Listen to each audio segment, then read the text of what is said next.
This episode is brought to you by Shopify.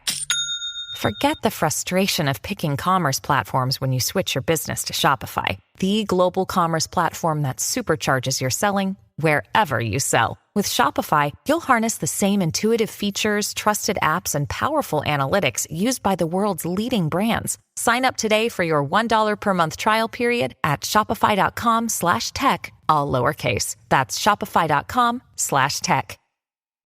It's a Minimalist Monday edition of Optimal Living Daily, episode 3131, Things We Are Never Meant to Know by Ali Cornish of Everthrive.org, and I'm your narrator, Justin Malik. Welcome to the show where I simply read articles to you, the best ones I can find and get permission from, so that we can both get a little boost in our day, a baby step in the right direction. So with that, let's jump right into our next article today for Minimalist Monday, as we optimize your life. Things We Are Never Meant to Know by Ali Cornish of Everthrive.org. This phrase struck a chord in me. It was catchy. It was intriguing. It could very well be a bestseller with a trendy Darren Hager cover at an airport Barnes & Noble. Hashtag Things We Are Never Meant to Know could mean many different things to different people. For many, the phrase could conjure things like how I was conceived, or how many chemicals are leaching from my plastic water bottle into my drinking water, or how many people use this shopping cart before me. But for me, Things We Are Never Meant to Know brings up something totally different. I believe that there are things that we are never meant to know. I think that we need to force ourselves to remain in the dark with regards to certain things. No, I don't believe in ignorance. I don't think we should choose to remain oblivious in the face of scientific knowledge. I believe in the practice of protecting ourselves from too much information. As an aspiring minimalist, I take measures to filter out unnecessary things from my life. I curate my phone apps to only the essentials. I get rid of one item of clothing for each new item I purchase. I buy only what our family will eat at the store, and I try to stick to one task or hobby at a time instead of multitasking.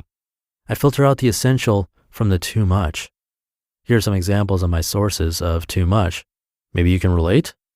Number one, I'm often overwhelmed by the internet. I'm not a good browser, so I have to limit myself to certain sites only. Bookmarks come in handy here. Number two, when visiting a library or a bookstore, I have to focus on finding one book, pre-researched and pre-selected, or else I mentally crumble under the massive weight of the millions of books in front of me.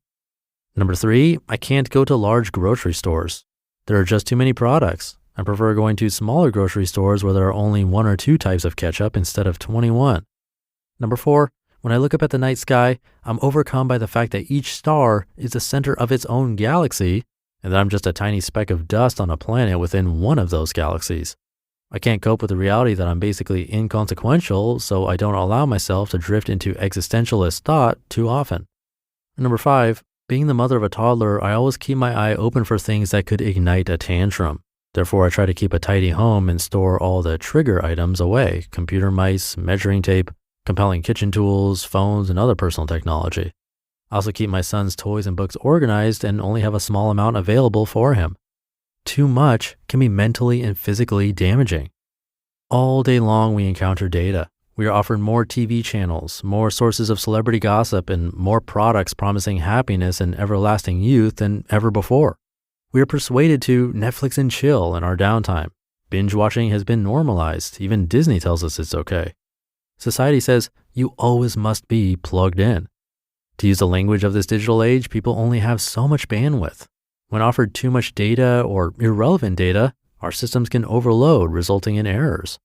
These errors reveal themselves in the form of anxiety, attention deficit disorders, stress, trauma, and a variety of physical ailments. We have to learn how much data we can personally compute and filter out the rest so that it becomes white noise in the background. But how do we know what to ignore? How can we protect ourselves? I found that moderation is the key to success. Drastic measures like cutting out TV entirely, placing extreme limits on screen time, and blocking certain websites can always be reversed. I can't tell you how many times I've deleted and then added the Facebook app to my phone. Changing our habits with regards to managing digital information is the key to lasting change. Here are some tips. Number one, place a blocker on your computer's Facebook feed. The one for Chrome is called Newsfeed Eradicator.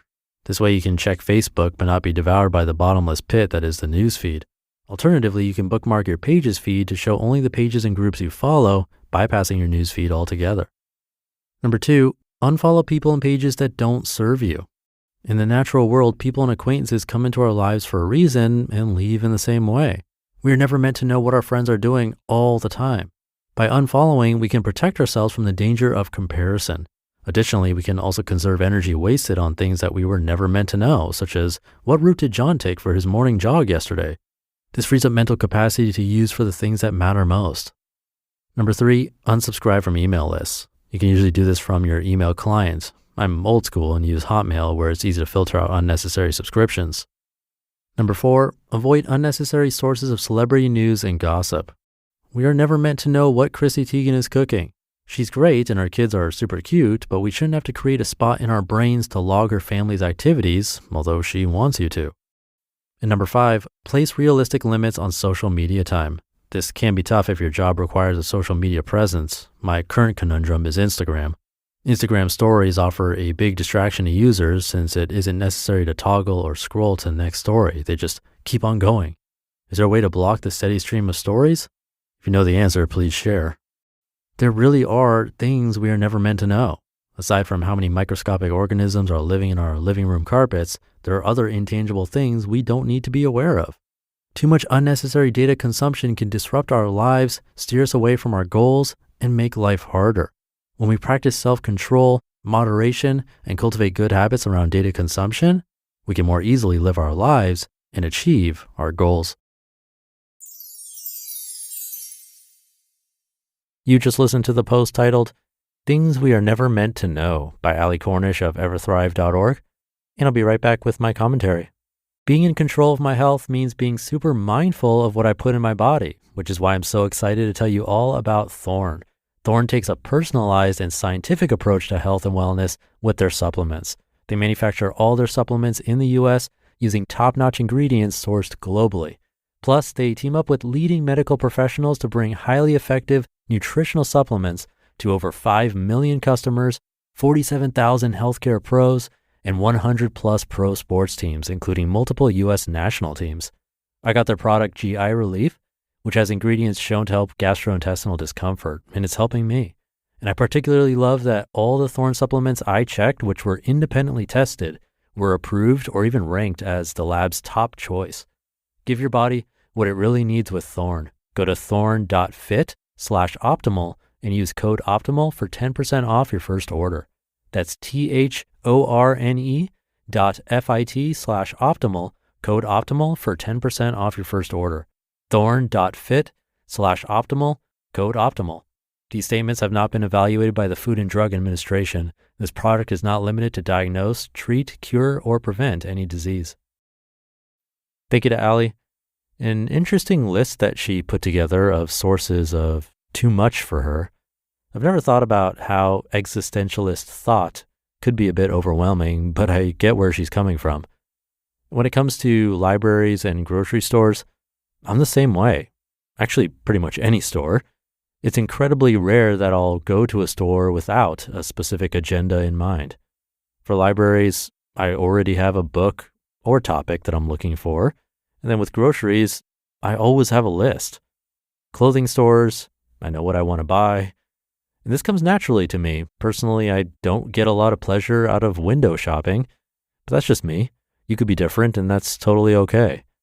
But recognizing if it causes you to buy more than you need or causes extra stress, well, then maybe it's something to consider.